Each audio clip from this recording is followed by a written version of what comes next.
You are listening to Chesterton Radio at chestertonradio.com.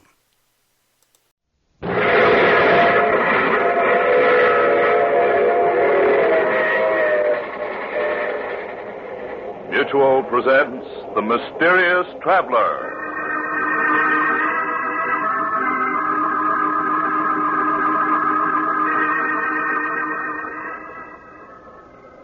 This is The Mysterious Traveler, inviting you to join me on another journey into the realm of the strange and the terrifying. I hope you will enjoy the trip, that it will thrill you a little and chill you a little. So settle back and get a good grip on your nerves, if you can. Where are we going? Well, let us say for the moment we're taking a little trip into time, and a story I call New Year's Nightmare.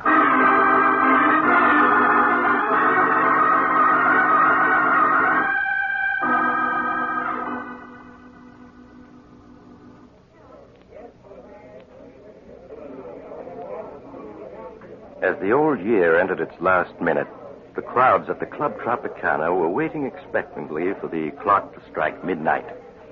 At a ringside table, a lovely young woman angrily whispers to the man with her. Chris, if you take another drink, I'll leave. Oh, Judy, this is New Year's Eve. It'll be 1947 in another minute. Gotta celebrate, don't I? Just one more. Just one more, just one more. That's what you always say. I wouldn't mind if it were just tonight, but you're always getting drunk. Waiter, another bottle of champagne. Nothing I say means anything to you, does it?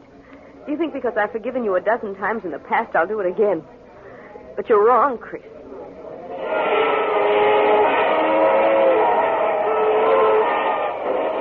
Happy New Year, darling. 1947 is going to be our year. No, Chris, it isn't. I won't marry a man who gets drunk in New York and wakes up the next day in another city. Oh, Judy, what are you saying? You don't mean that. You know I love you. Yes, Chris, you love me. But not enough to give up drinking. I'll miss you, Chris. Miss you terribly. But I know I'm doing the right thing. Judy, don't talk like that. I couldn't live without you. You know that. Won't you? Sorry, Chris. Here's your ring. Will you please take me home? You don't have to leave. If the sight of my drinking is too much for you, I'll go someplace else and do it. Martin will take you home. Happy New Year, and goodbye.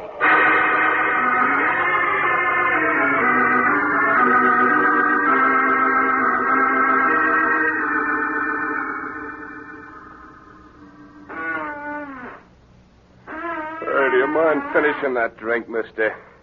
It's 5 o'clock in the morning and I'm dead on my feet. Sure, I'll drink up. No matter what she says. That's right. Now you better go home and sleep it off. Good night and a happy 1947 to you. Thanks. And the same to you. Cold.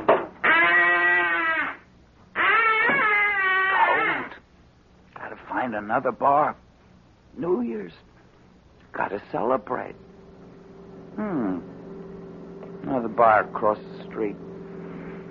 Oh, gotta celebrate. Hey, mister, look out for that car. You're gonna get run down if you don't. Look out!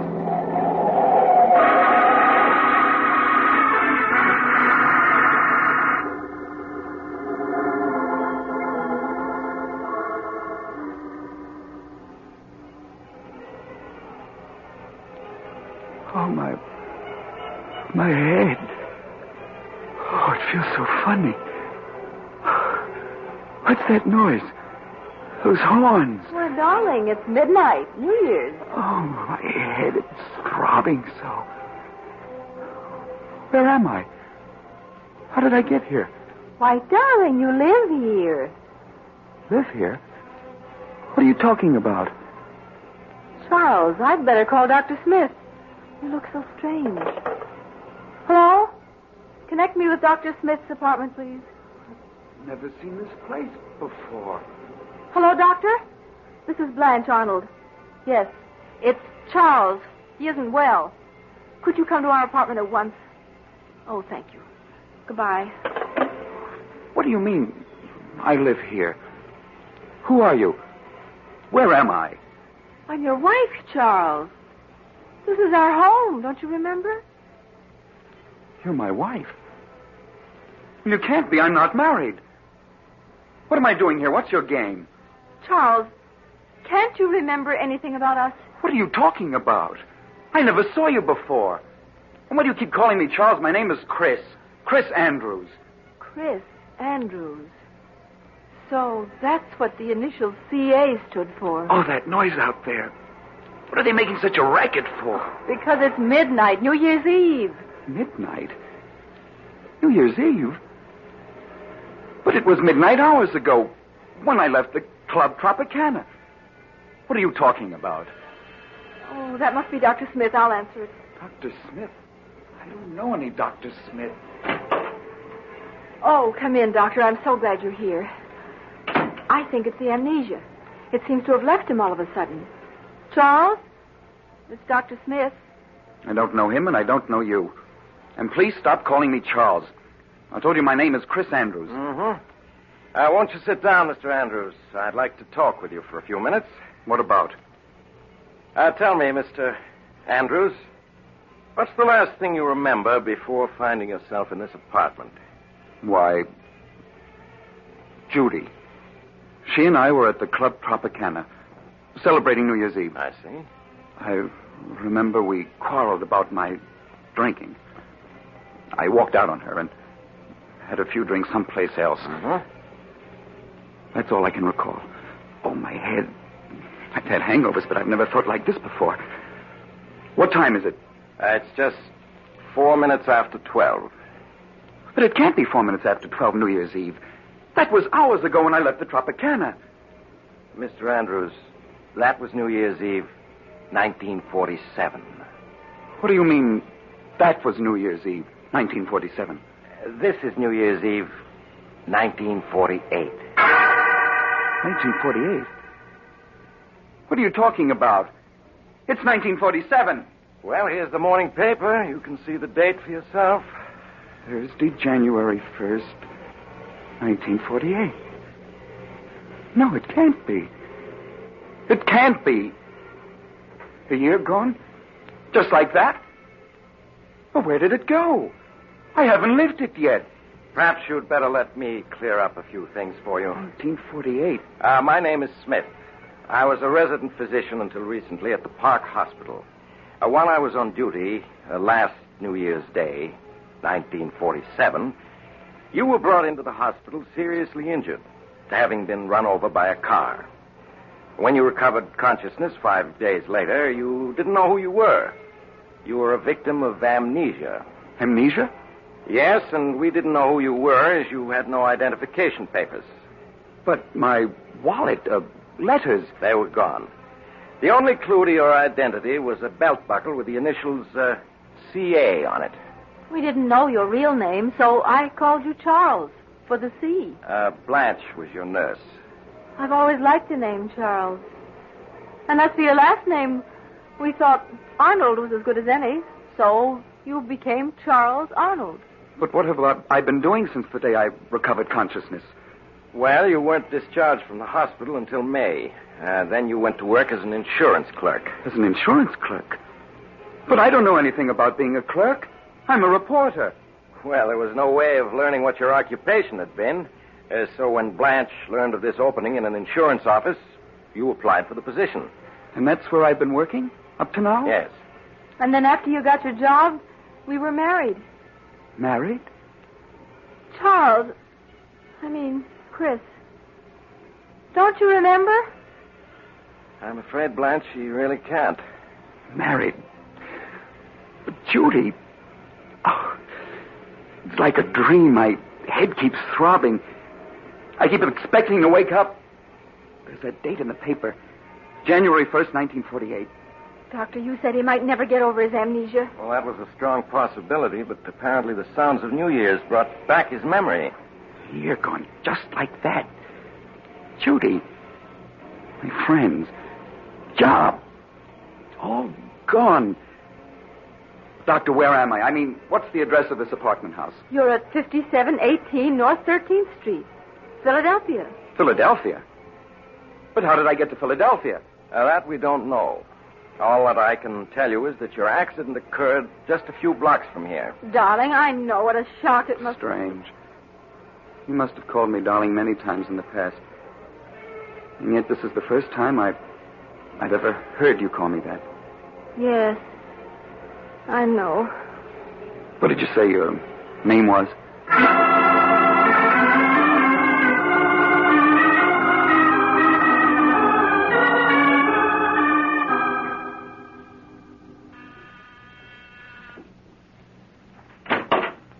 Oh, hello, Doctor. Come in, won't you? Thank you. How are you, Blanche?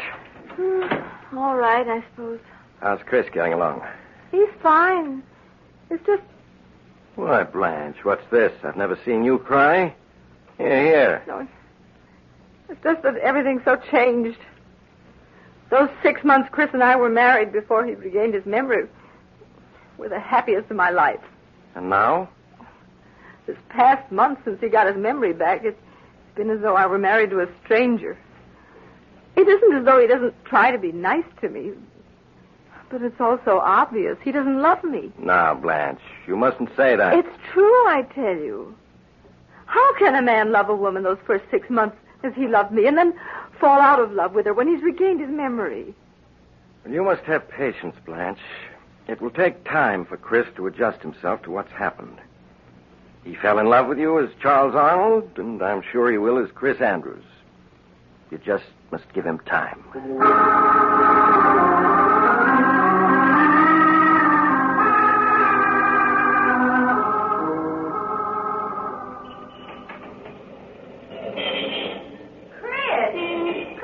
Andrews. Chris, it is you. Judy. Oh, Judy. Oh, just let me look at you. Oh, this can't be true. You're being here. Well, it is. It's been a long time. Yes. A year and a month since New Year's Eve, 1947. Chris, what are you doing here in Philadelphia? I live here. Well, so do I. I got a job with Ryan and Company as a copywriter here a few months ago. Look, Judy, we can't talk here on the sidewalk. That's right. Well, look, I live only a few blocks from here. We can go to my apartment. Oh, that's fine. There's so much I want to ask, and there's so much to tell.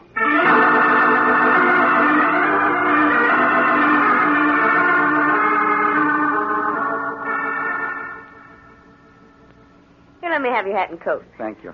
Would you like something to drink? No, I don't drink anymore. Oh? Chris, you have changed. You look so much older. Well, you don't. You're as lovely as that night I saw you last. Thank you, Chris. Judy, you'll have to let me explain what happened after I left you that night at the Tropicana. If you find it difficult to believe, I won't blame you. It still seems like a nightmare to me. That night, after I left you...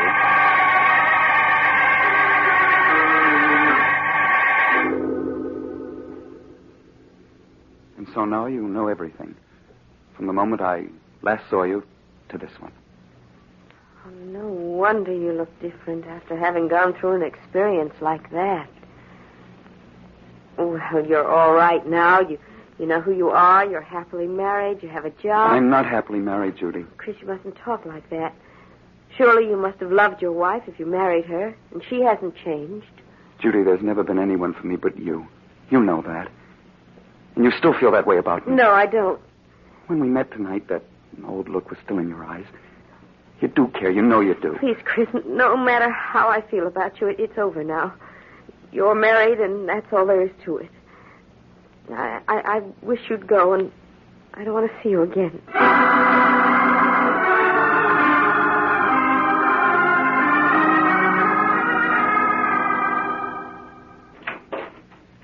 Chris, where have you been? I expected you home from work hours ago. I met a friend. Oh. Oh, you look so tired. Do you feel well? Blanche, this past month I tried my best to be a good husband, haven't I? Well, you have been, darling. No, there's something missing, and you know it. Oh, it isn't your fault. It's mine. And as a result, we're both unhappy. You mustn't say that, Chris. I feel that in time, things will be as they were when we were first married. When you were Charles Arnold. No, but they won't be, Blanche. It's no use, I tell you. Chris, who is the friend you met tonight? The girl I was once engaged to. I see. Blanche, you've got to give me a divorce. No, Chris. I'll never do that. But why? You know I don't love you. What's the sense in going on like this? Chris, when you were Charles Arnold, you did love me, and we were happy together. I had your love once, and I mean to win it back. I won't give you a divorce.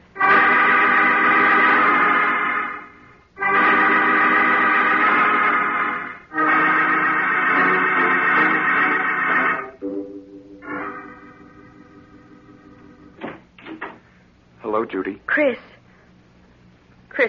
I asked you not to call on me again. Judy, I've got to talk to you. May I come in? Well, all right. But just for a few minutes. Thank you. Judy, even if we hadn't met again a week ago, things wouldn't have been any different between my wife and myself. I'll never love her. And I'm not going on with her. What do you mean, Chris? I'm going to leave her, Judy, and start all over, someplace far away. I just came around to say goodbye. Are you set on leaving her? Yes. Nothing can change my mind about that. Now, you've got to understand my position, Chris. I could never be happy with you if I thought I'd been the one who came between you and your wife. But if you are going to leave her, I would like to see you again when you're free. Would you, Judy? Yes. But I don't want to see you until she's given you a divorce. Divorce? Judy, I am going to be free. Nothing's going to prevent it. Nothing.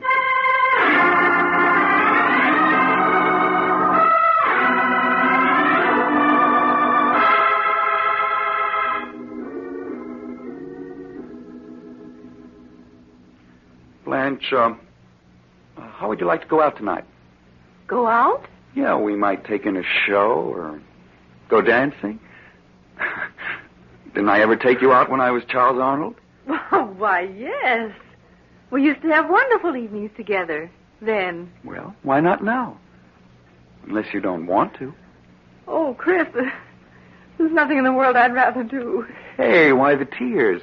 Oh, it's just that I'm so happy. Oh, come here. Did this Mr. Arnold ever put his arms around you?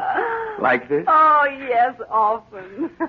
Oh, Chris, stop squeezing me so tight. Chris. Sorry, darling. Oh, you almost squeezed me to death. That's so you remember that I'm your husband and not Mr. Arnold. And Blanche. Oh, yes, Chris. I'm taking a week's vacation soon. What do you say if we go up to the Adirondack Mountains for a week of winter sports? Oh, Chris, I'd love to. Well, it'll be like a second honeymoon.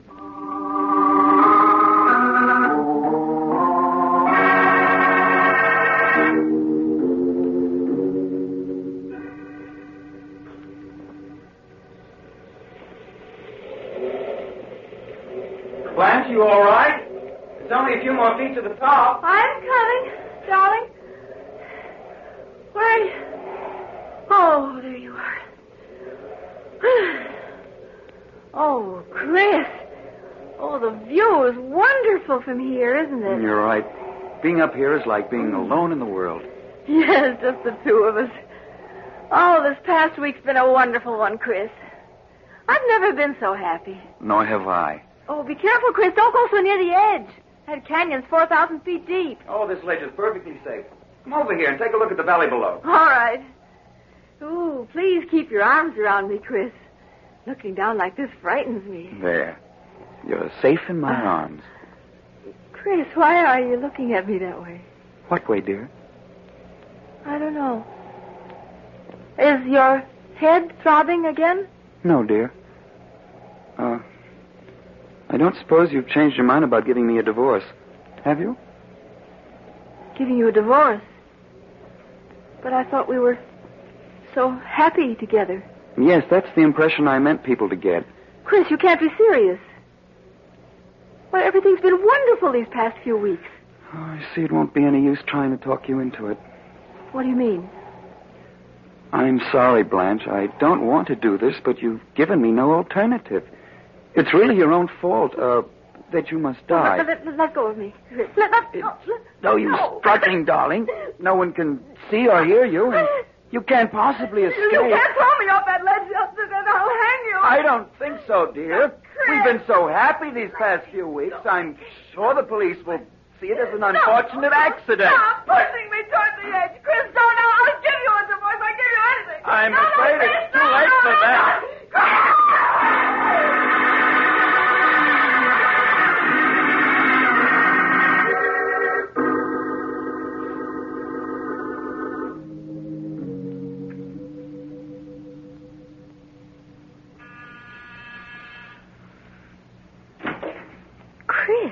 Good evening, Judy. May I come in? Why, yes, of course. How are you, Chris? Oh, I'm all right. I want to thank you for the note you sent me when Blanche died. I can't tell you how sorry I was to hear about it, Chris. Yes, it all happened so quickly. What have you been doing since then? Oh, just working. Trying to straighten myself out. Yes. Judy, perhaps I shouldn't talk about it now, seeing that Blanche has only been gone a month, but I've been thinking of leaving town. Will you come with me? Please sit down, Chris. You make me nervous walking back and forth like that. All right. But you haven't answered my question. Well, it isn't easy to answer. Well, it would be if you said yes. I see in your eyes you mean no. Why? Chris, I've met someone else recently. Someone else? But you said if I were free, you'd marry me. I didn't say I'd marry you. I said if you were free, I'd like to see you again. But now I'm not even sure of that. You're so different from what you used to be. Stop being clever. If you didn't say you'd marry me, you implied as much. Please, Chris, you're making it so difficult for me. I'm making it difficult for you. And I suppose what I've been through doesn't count. I risked my life to get you. Risked your life? Chris, what are you saying? Are you such a fool as to believe that Blanche fell off that mountain? Chris, you didn't. Yes. And I did it because you said you'd marry me if I were free. Oh, no, I meant a divorce. But she wouldn't give me a divorce. It was the only way I could gain my freedom. And now you tell me there's someone else. Oh, Chris. I did it for you. And you're going to marry me. No, I won't. If I can't have you, no one else will. Chris, what's the matter with you? Chris! We were meant for each other, darling. In life and in death. Chris, if you come any closer, I'll scream for help. No, don't. Chris, no! You won't marry me. You'll never marry anyone else. There. He'll never have you. Open up in there. Miss Winters, are you all right? Call the police. I didn't want to do it, darling, but you forced me to. Oh, my head, it throbs so. Everything's like a nightmare. Open up in there. This is the police. The police? I've got to get away.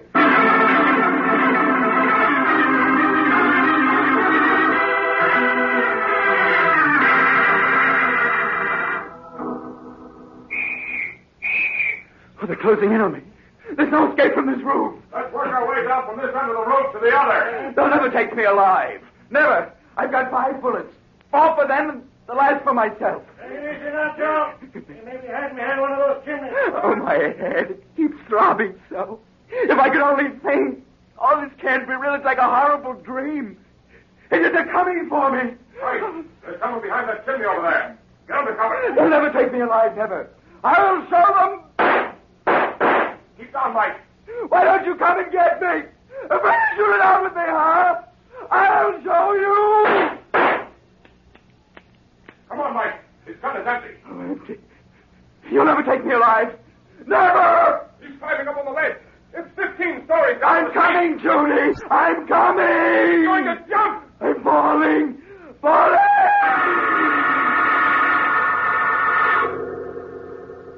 You'll never take me.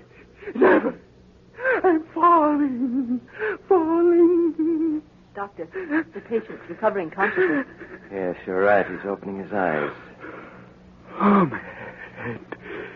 It throbs so. Where am I? Oh, it was a dream. Not real. Oh, thank heaven. Now, you must be quiet. You've been in a serious accident. Accident? Yes. You were hit by an automobile New Year's morning. Would you mind telling me your name? There weren't any identification papers in your clothing, and we'd like to inform your relatives of what's happened. My name? It's... I can't remember my name. I see. Well, what about your address? Can you remember that? No. No, I can't remember anything. Now, you mustn't get excited. It'll all come back to you. You received a fractured skull from the accident. There was a mountain. Mountain? You mean you live near one? I don't know. There was a mountain, and the police were chasing me. And I jumped off a high building. It's all mixed up. You probably dreamed that while you were unconscious. But you're all right now. Just need rest and quiet. Where am I? You're in the Park Hospital, Philadelphia. Philadelphia? What day is it? It's January 5th, 1947. It's 7:26 in the evening. And you don't know my name? No, all we have is your belt buckle with the initials CA. C.A. Nurse, will you look after the patient now? I'll be in to see him later tonight. Yes, Doctor. Are you comfortable? The initials C.A. What do you suppose they stand for? Perhaps the C is for Charles? Charles? Charles. I don't know. Well, suppose I call you Charles, just for the time being. I always liked the name Charles. All right. What's your name? I'm Miss Thompson, but you can call me Blanche. And Charles, let me be the first to wish you a happy 1947.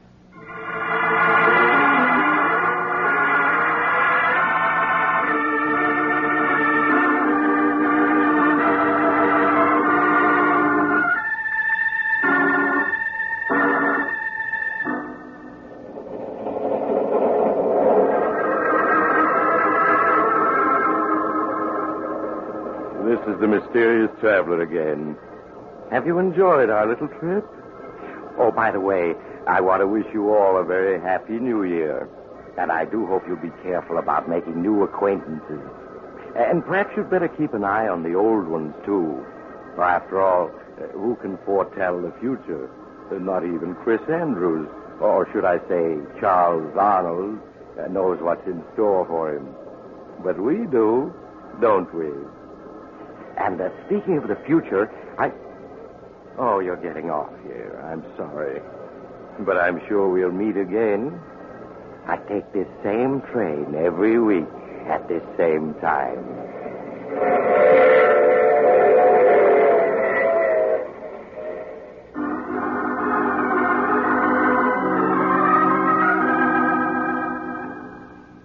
You've just heard The Mysterious Traveler, a series of dramas of the strange and terrifying.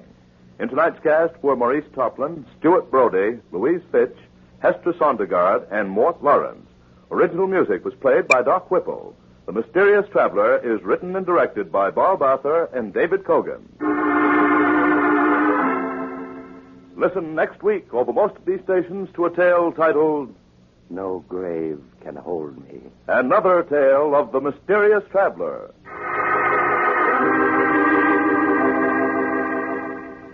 The Mysterious Traveler has been presented from our New York studios. Carl Caruso speaking. This is the Mutual Broadcasting System.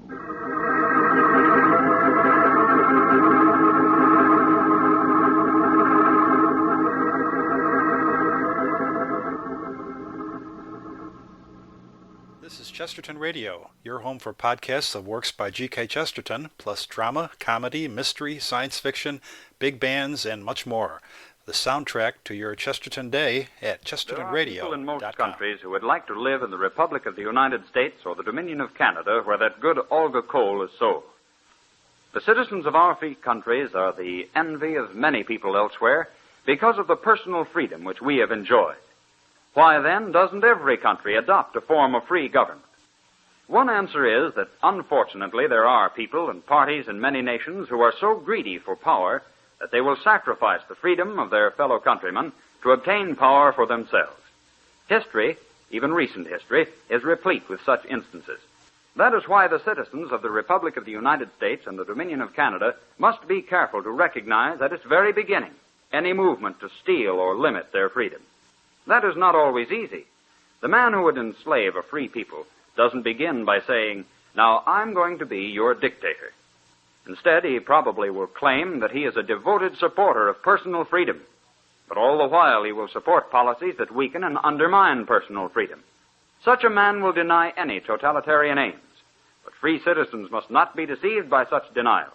Apparently, it is a cardinal principle of every sincere totalitarian that he is justified in lying, if such lies will advance his plans.